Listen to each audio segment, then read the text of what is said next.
बदला भी उससे लिया गया जो गोधरा से 200 किलोमीटर दूर मजदूर बैठा है। लेकिन असल दिक्कत तब हुई जब तहलका मैगजीन ने अपने स्टिंग ऑपरेशन की नई वीडियो रिलीज की। इन 14 के 14 को रात 8 बजे उसी बेकरी में जिंदा जला दिया जाता है। जैसे ट्रेन रुकती है यहाँ पे, पहले से ही 2000 लोग इंतजार कर रहे थे। नेशनल ह्यूमन राइट कमिश्नर ने ऑन रिकॉर्ड बोला कि ये दोनों रिपोर्ट अपने अपने पार्टियों को फेवर कर रही है।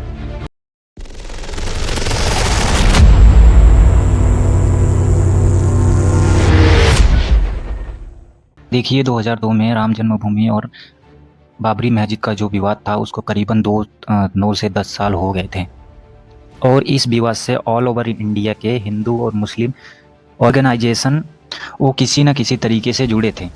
ऐसे ही एक हिंदू ऑर्गेनाइजेशन है विश्व हिंदू परिषद, जिन्होंने अयोध्या में फरवरी 2002 में पूर्ण आहुति यज्ञ करवाया 100 दिन का। और इस यज्ञ में ऑल ओवर इंडिया के कोने कोने से लोग आए और गुजरात से भी लोग पहुँचे। और ये जो लोग थे इनको कर सेवक कहा जाता था। और कर सेवक का मतलब अपने इच्छा से काम करने वाला होता है और कुछ लोग इनको राम सेवक भी बोलते हैं। और फिर 22 फरवरी को ट्रेन से कर सेवक अयोध्या पहुँचते हैं इस पूर्ण आहुति यज्ञ के लिए। और 22 फरवरी को इन लोगों को अहमदाबाद से अयोध्या जाना होता है और 26 को उन लोगों को साबरमती एक्सप्रेस ट्रेन पकड़ के अहमदाबाद वापस आना था। और ये जो ट्रेन से आने और जाने के बीच में कई ऐसे इवेंट है जो आप लोगों को हम आगे बताएंगे ताकि आप लोगों को समझने में आसानी हो। और कर सेवक ट्रेन से अयोध्या पहुंचते हैं और वहां 25 तारीख को यज्ञ ख़त्म होता है और जो कर सेवक पूरे देश से आए थे वापस अपने अपने घर जाते हैं। और जो गुजरात से कर सेवक आए थे वापस जाने के लिए साबरमती ट्रेन अयोध्या से पकड़ते हैं। 26 फरवरी 2002 साबरमती एक्सप्रेस अयोध्या टू अहमदाबाद के लिए ट्रेन आती है। इस ट्रेन की कैपेसिटी 1100 की थी, लेकिन इसमें कुछ लोग खड़े होकर भी ट्रैवलिंग करते हैं तो करीबन 2000 जैसे पब्लिक हो गई थी। तो 2000 में से 1700 कर सेवक थे। तो सारे कर सेवक एक ही जगह से यज्ञ में पार्टिसिपेट करके आ रहे थे। इसमें जो कोच S5 और S6 था, कहा जाता है कि सबसे ज़्यादा कर सेवक थे। यह जो 2 कोच था इसमें जो भी हुआ आगे चल के वही गुजरात दंगों का कारण बना। सारी इन्वेस्टिगेशन और अलग अलग कमेटी की जो रिपोर्ट आई थी वो इस S5 और S6 के कोच के आजू बाजू ही घूमती थी। इस ट्रेन को 4 बजे अहमदाबाद पहुंचना था, लेकिन ये ट्रेन लेट हो जाती है और 6:30 बजे गोधरा से पहले एक जगह है दाहोद, वहां तक ही पहुंच पाती है। और आगे बढ़ने से पहले मैं एक चीज़ और बता देता हूँ कि इस पूरी वीडियो में मैं सिर्फ वही बोलूँगा जो अलग अलग SIT की रिपोर्ट में कहा गया है या फिर पब्लिक प्लेटफॉर्म पे ऑलरेडी अवेलेबल है। कोई भी चीज़ आप ऑनलाइन वेरीफाई कर सकते हैं और इनके लिंक भी मैं यूट्यूब के डिस्क्रिप्शन में दे दूंगा। अब दाहोद में जो ट्रेन रुकती है यहाँ से अलग अलग थ्योरी हैं। एक थ्योरी है क्योंकि बाबरी मस्जिद को लेके गुस्सा था, इतने कर सेवक एक साथ ट्रेन में जा रहे थे तो ये मौका था बदला लेने का, इसलिए आग लगा दी गई। ये एक थ्योरी है। दूसरी थ्योरी है कि एक चाय वाला दाहोद में चाय वाला एक कोच S6 में घुसता है और उससे घुसने नहीं दिया जाता है। उसके बाद उसको जय श्री राम बोलने को कहा जाता है और उसको लेके लड़ाई होती है। आगे चल के ट्रेन दूसरे स्टेशन पे पहुंचती है, वहाँ लोग हमला कर देते हैं इन लोग के ऊपर और S6 में आग लगा देते हैं। अब तीसरी थ्योरी ये है कि इसके पीछे पाकिस्तान के ISI का हाथ है। उस एरिया के जो स्लीपर सेल थे जो पाकिस्तान से आए थे, उन्होंने जानबूझ के ये सब चीज़ें की ताकि वहाँ का माहौल ख़राब कर सके। देखिए कहानियाँ और भी हैं। जो ये 3 थ्योरियाँ हैं इनको CM या फिर PM या फिर SIT या इन्वेस्टिगेशन टीम जो थी इन्होंने ऑन रिकॉर्ड कहीं ना कहीं बोला है, इसलिए मैं ये सब सिर्फ 3 ही स्टोरी बताई। और जो ये 3 थ्योरी हैं इन जो तीनों थ्योरी में से आप कोई भी पकड़ सकते हैं और आगे चल के ये देखते हैं कि उस ट्रेन में हुआ क्या। अब इसके बाद ट्रेन गोधरा पहुंचती है, वहाँ पे कुछ कार सेवक उतरते भी हैं, कुछ शॉपिंग भी करते हैं। और गोधरा स्टेशन से जैसे ही थोड़ा आगे बढ़ती है ट्रेन की चैन खींची जाती है, वो भी मल्टीपल टाइम पे। और ये जो चीज़ है ये चीज़ कंफर्म है, ये चीज़ जो वहाँ का ड्राइवर था उसने भी कंफर्म की है। और जब इन्वेस्टिगेशन हुई ट्रेन के अंदर लगे जितने भी मैकेनिकल डिवाइस थे उससे भी ये चीज़ कंफर्म होती है। अब जैसे ही ट्रेन रुकती है यहाँ पे करीबन 2000 लोग पहले से ही इंतज़ार कर रहे थे। और ऐसा नहीं था कि उन्होंने पूरी ट्रेन को टारगेट किया, इन्होंने सिर्फ कोच S5 और S6 को ही टारगेट किया। कोच S5 और S6 पे पत्थर फेंके, घरेलू हथियार से हमला किए। इन दोनों कोच के गेट और जो विंडोज थे करसेवक अंदर से ही बंद कर लेते हैं। फिर इसमें आग लग जाती है। जब तक फायर ब्रिगेड आती है इसमें 59 लोगों की जल के डेथ हो जाती है उस कोच के अंदर, जिसमें 22 मेल और 27 फीमेल और 10 बच्चे शामिल थे। अब 4:30 बजे ट्रेन जो जली हुई बॉडी थी उनको लेके तुरंत अहमदाबाद पहुंचती है। गोधरा का एडमिनिस्ट्रेशन ट्राई करता है कि ऐसा ना हो, बट उनकी मानी नहीं जाती है। ये सारी बॉडी अहमदाबाद पहुंचती हैं। अब कायदा तो ये कहता है कि सारी बॉडी वहाँ किसी गवर्नमेंट अथॉरिटी को हैंडओवर कर देनी चाहिए, या बहुत ज़्यादा होता तो इन लोगों के घर वालों को बुला लिया जाता, लेकिन ऐसा होता नहीं है। ये बॉडी विश्व हिंदू परिषद को दे दी जाती है। बीएचपी का ये कहना था कि ये करसेवक हमारे हैं और हमारे साथ ये पूर्ण माहुति यज्ञ में गए थे। बीएचपी का ये कहना था कि ये करसेवक हमारे हैं और जो अयोध्या में इवेंट था उसे बीएचपी ने ऑर्गेनाइज करवाया था, तो इस पे ही टेक ओवर कर लेते हैं। अब रूल के हिसाब से गवर्नमेंट को इसको रोकना चाहिए था, बॉडी का कंट्रोल अपने पास रखना था और पोस्टमार्टम वगैरह करवाना चाहिए था, लेकिन ऐसा बिल्कुल नहीं होता है। और अभी भी लोगों को न्यूज़ वगैरह से बस ये पता चल रहा था कि S5 और S6 में आग लगी है, लेकिन किसी को कुछ समझ में नहीं आ रहा था कि कोच S5 और S6 में आग लगी कैसे। इससे हर कोई कंफ्यूज था। फिर होता क्या है, बीएचपी के इन लीडर ने इन जली हुई बॉडी को खुली गाड़ियों में रख के और शहर के बीच से बीएचपी कार्यालय पहुंचाया। और इनको जब शहर से निकाला गया तो लाइव टेलीकास्ट भी हो रहा था और काफ़ी नारे भी लग रहे थे। और ये बॉडी देख के अहमदाबाद पूरा शॉक्ड हो गया। तब लोगों को पता चला कि आखिर हुआ क्या है, और ये चीज़ आउट ऑफ कंट्रोल होना स्टार्ट हो गई। इसके बाद बीएचपी लीडर ने बॉडी को 16 हॉस्पिटल पहुंचाया। इन बॉडी को देख के जितने भी हिंदू संगठन थे, जैसे कि बीएचपी, बजरंग दल, आरएसएस, इनके लीडर काफ़ी गुस्सा हो गए और 16 हॉस्पिटल के पास ये लोग सारे इकट्ठे होने लगे थे। 16 सिविल हॉस्पिटल के पास एक पीसीआर वैन खड़ी थी, जिसने इन्फॉर्म भी किया कंट्रोल रूम में कि सिचुएशन खराब हो सकती है। जिस तरीके से लोग इकट्ठे होकर पहुंच रहे हैं यहाँ पे, सिचुएशन आउट ऑफ कंट्रोल हो सकती है। लेकिन उसके बाद भी कुछ भी नहीं किया गया। और जब नॉर्मल फॉर्मेलिटी हो गई उसके बाद धीरे धीरे ये जो डेड बॉडी थी इनको शमशान ले जाया गया अलग अलग रास्तों से। और जिस एरिया से डेड बॉडी निकल रही थी वहाँ नारे लग रहे थे। उस एरिया में चीज़ कंट्रोल से बाहर हो रही थी और लोग सड़कों पे आ गए थे। बात इतनी हद से आगे बढ़ गई थी कि मार काट शुरू हो गया। और आप जितना जितना बुरा सोच सकते हैं उससे कहीं ज़्यादा हुआ था। उस पर्टिकुलर टाइम पे न्यूज़ चैनल पे इतनी रिस्ट्रिक्शन नहीं थी और इस वजह से और दिक्कत हुई। रिपोर्टर ने ग्राउंड रिपोर्टिंग करते टाइम काफ़ी इन्फॉर्मेशन लीक कर दी थी, काफ़ी इन्फॉर्मेशन लाइव टेलीकास्ट कर दी, ताकि जिसकी वजह से दंगे और भड़क उठे। लाइव जाके बता रहे थे कि ये देखिए मुस्लिम इलाका है, यहाँ पे इनको इतना खतरा है और गवर्नमेंट की इतनी कमी है कि यहाँ पे एक भी पुलिस वाला तैनात नहीं किए हैं। ये सारी चीज़ें लाइव टेलीकास्ट कर दी गई। और ये जो लाइव टेलीकास्ट देख के जो लोग दंगे कर रहे थे उनको और आसानी हो गई ऐसे इलाके ढूंढने में जहाँ पुलिस नहीं थी। और सब कुछ लाइव करने से एक दिक्कत और हुई कि सारी इन्फॉर्मेशन पूरे गुजरात में फैल गई। अहमदाबाद, गांधीनगर, बड़ोदरा, सूरत, हर जगह दंगे फैल रहे थे। अब 3 दिन लगातार कंटिन्यू दंगे चलते हैं गुजरात के अंदर। 790 मुस्लिम और 254 हिंदू की डेथ हो जाती है। और गोधरा के अंदर ऑलरेडी 59 कार सेवकों की डेथ हो चुकी थी। और ये ऑफिशियल फिगर है, अनऑफिशियल डेटा इससे भी कहीं ज़्यादा है। 27 फरवरी को जगह जगह दंगे हो रहे थे, लेकिन 28 फरवरी को बात बिल्कुल बाहर निकल चुकी थी, जब भीड़ गुलमर्ग, नरोड़ा, पाटिया, नरोड़ा गांव तक पहुंच चुकी थी।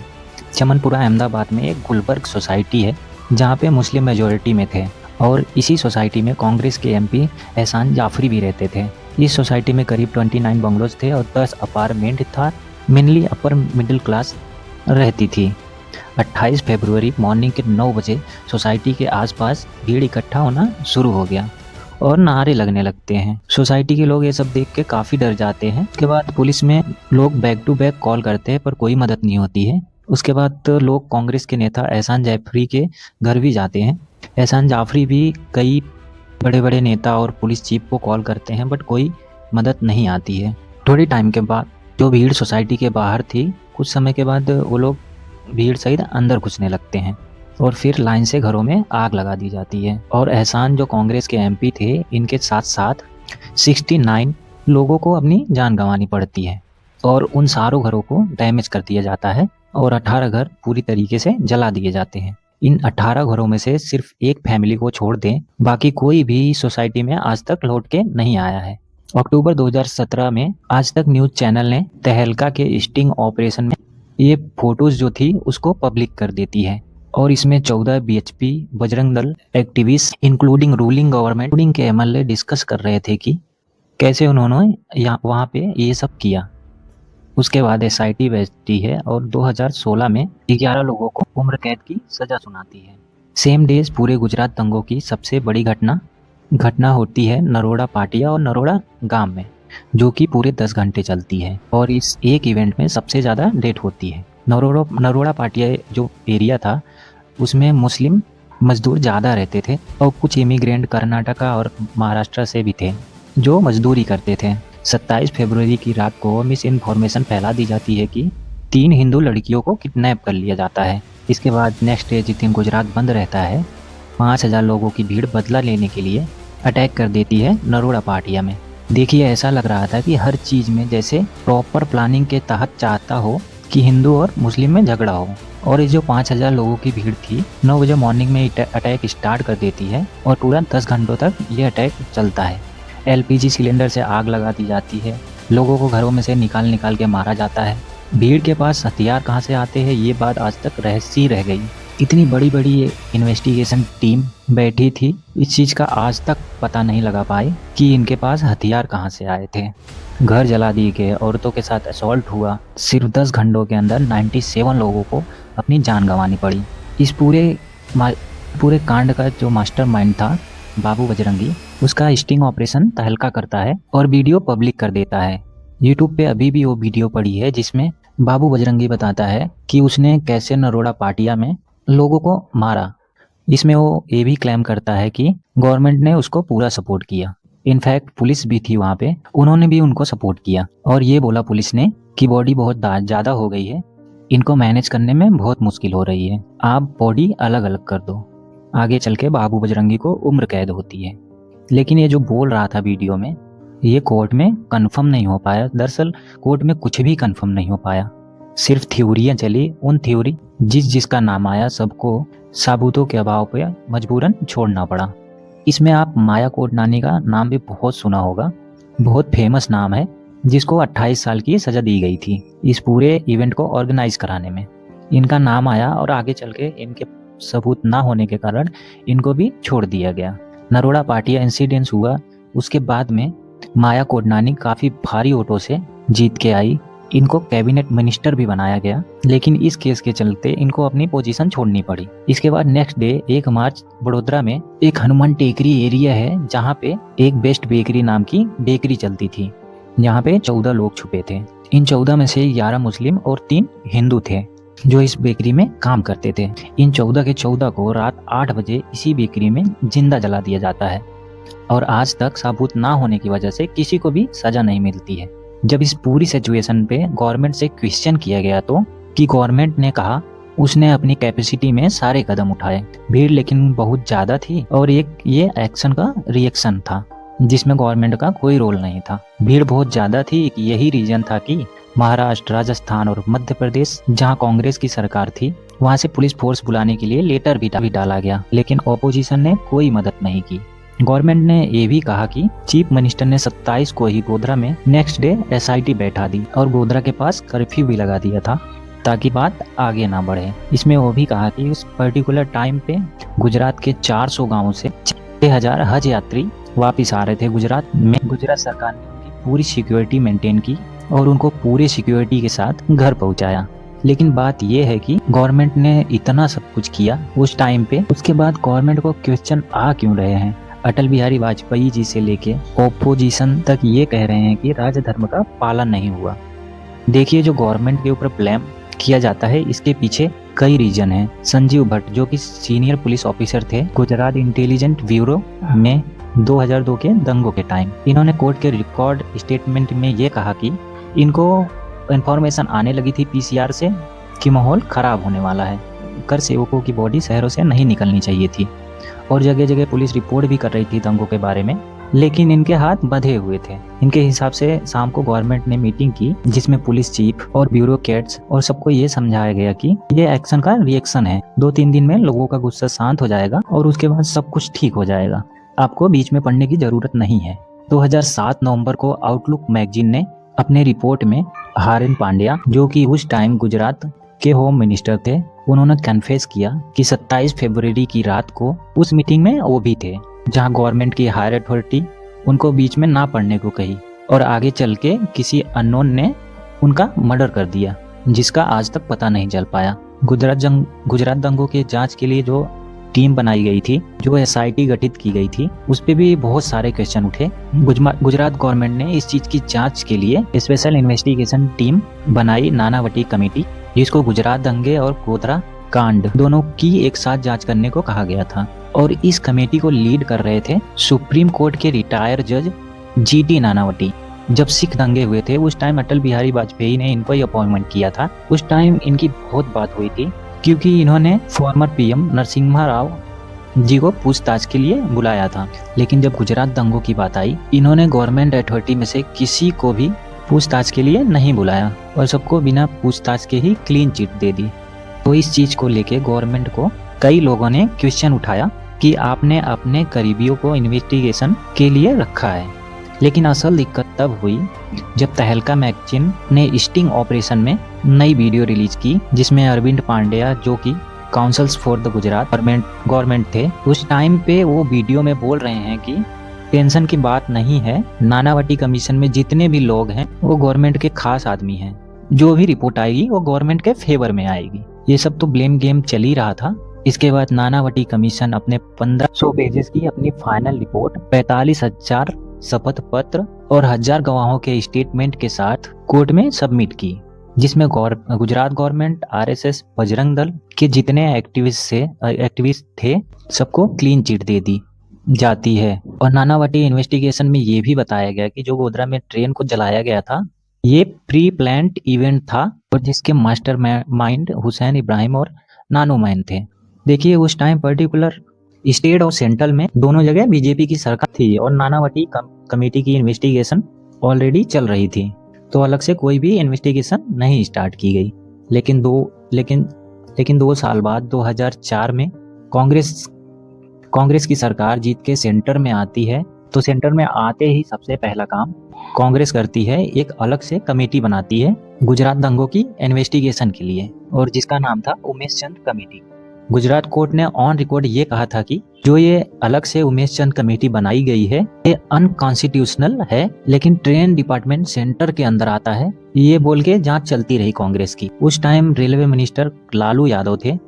गुजरात गवर्नमेंट को गलत साबित करने के लिए इतनी जल्दी थी कि सिर्फ 4 मंथ की इन्वेस्टिगेशन में, जिसमें जो सर्वाइवल थे उनके बयान, पुलिस और एडमिनिस्ट्रेशन की स्टेटमेंट, यहाँ तक कि खुद उनके अंडर में जो रेलवे डिपार्टमेंट है उनके स्टेटमेंट को नजरअंदाज करके एक पर्टिकुलर कमेटी को जल्दी से जल्दी खुश करने की कोशिश की गई।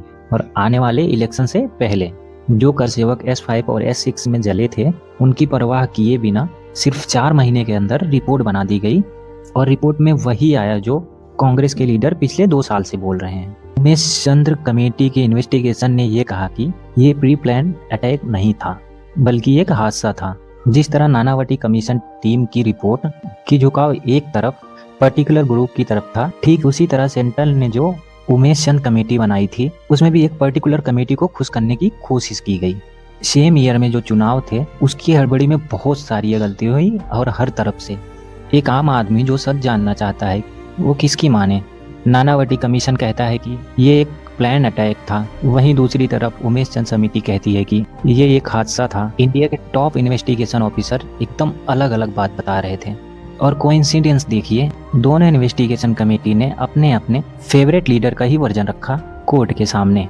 ये सारी चीजें देखने के बाद नेशनल राइट ह्यूमन कमीशन ने ऑन रिकॉर्ड बोला कि ये दोनों रिपोर्ट अपनी अपनी पार्टी को फेवर कर रही हैं, जो कि बहुत बड़ी गलती है। इसके लॉन्ग टर्म इफेक्ट पड़ते हैं सोसाइटियों पे और लोगों का विश्वास उठता है लॉ एंड ऑर्डर पे।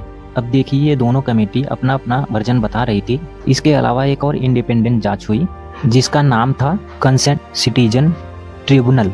इस इन्वेस्टिगेशन में कई रिटायर जज और कई एक्टिविस्ट थे, ये जो इन्वेस्टिगेशन किए उससे एकदम अलग थी। ये इन्वेस्टिगेशन की पूरी रिपोर्ट आउटलुक ने पब्लिश की है। आउटलुक ने जो भी पब्लिश किया है आपको मैं लाइन बाय लाइन बताता हूँ। ट्रिब्यूनल के रिपोर्ट के अनुसार से जब कार सेवक गुजरात से अयोध्या जा रहे थे, उस पूरी ट्रेन में कार सेवक थे और जैसे ही ट्रेन अहमदाबाद से अयोध्या के लिए निकली, बीच में लखनऊ से कई सारे अनजान लोग बिना टिकट के कोच नंबर S5 और S6 में चढ़ जाते हैं और IGP मिस्टर PP अफजा, इनके हिसाब से S5 और S6 में उस टाइम कुछ तो गड़बड़ थी। ये भी हो सकता है कि इसके पीछे बहुत बड़ी प्लानिंग हो। ट्रिब्यूनल की जो रिपोर्ट आउटलुक में पब्लिश हुई है उसके हिसाब से ट्रेन के अंदर जो बैठे लोग थे उन्होंने कई स्टेशन पर लड़ाई की। इन सब की खबर जो आसपास के न्यूज़पेपर थे वो लोग छाप रहे थे और उससे लोगों को पता चल रहा था कि कहाँ पे क्या क्या हो रहा है। अयोध्या में जनसत्या ने रिपोर्ट में ये भी कहा गया है कि कलेक्टर ऑफ गोधरा ने कंफर्म किया था टोटल 59 लोग जले हुए थे, जिसमें से सिर्फ 5 लोगों की ही पहचान हो पाई थी और उन 5 में से वहाँ की एक लोकल स्टेशन मास्टर की वाइफ थी, जिससे उनको उनके टिफिन से पहचाना गया था, जो कि कार सेवक नहीं थी। टोटल मरने वालों की संख्या में टोटल 12 बच्चे और 26 वोमन थी। तो नानावटी कमेटी इतनी चोटी से कैसे कह सकती थी कि जो लोग मरे थे वो कार सेवक ही थे। और दूसरी चीज इसमें ये कहेगी कि 2000 लोग कार सेवकों को मारने का वेट कर रहे थे, तो इसके बारे में लोगों को पता क्यों नहीं चला। 2000 बहुत बड़ा नंबर होता है। अगर 2000 लोग खड़े हो जाएं प्लेटफॉर्म पे, तो लोग कोच S5 और S6 के एरिया में नहीं खड़े रह सकते, वो पूरे ट्रेन के कोच के आसपास आ जाएंगे, क्योंकि 2000 लोगों के लिए काफ़ी ज़्यादा एरिया चाहिए होता है। और जब पूरी ट्रेन में कार सेवक हैं और कार सेवक को ही निशाना बनाना था, तो सिर्फ S5 और S6 के कोच को क्यों ही अटैक किया जाएगा, बाकियों के साथ एक भी इंसिडेंस क्यों नहीं हुआ। देखिए, ये तो हो गई इस 3 इन्वेस्टिगेशन टीम की बातें, लेकिन आज तक ये बात कंफर्म नहीं हो पाई कि आग लगी किस वजह से थी। लेकिन इस चीज का बदला जरूर ले लिया गया। बदला भी उससे लिया गया जो गोधरा से 200 किलोमीटर दूर मजदूर बैठा है। बदला उससे लिया गया, उसकी क्या गलती थी। गोविंद मकवाना, जिसका 22 साल का लड़का S6 बोगी में जल के मर गया, उसकी बॉडी को जब शमशान लेके जा रहे थे तो भीड़ काफी सारी आ गई थी और सब लोग भड़के हुए थे। उन्होंने हाथ जोड़ के सबको मना किया कि हमको कोई बदला नहीं लेना है। ये चीज टाइम्स ऑफ इंडिया ने मार्च 2002 में पब्लिश की थी। इन पूरी घटना में 1500 लोगों पे FIR दर्ज होता है, जिसमें लास्ट में 31 लोग बचे थे जिनको सजा हुई और उन 31 में से 11 को फांसी दी गई। उन 11 को बाद में उम्र कैद की भी सजा सुनाई गई। के बाद जो 63 लोग थे उनके खिलाफ सबूत ना मिलने के कारण छोड़ना पड़ा। ये हमारे हिस्ट्री का अनफॉर्चुनेट इंसिडेंस है, जिसकी वजह से कई जाने गई। इस तरह के इंसिडेंस से हमेशा सबक मिलता है कि कैसे ऐसी घटना ना हो कभी दोबारा।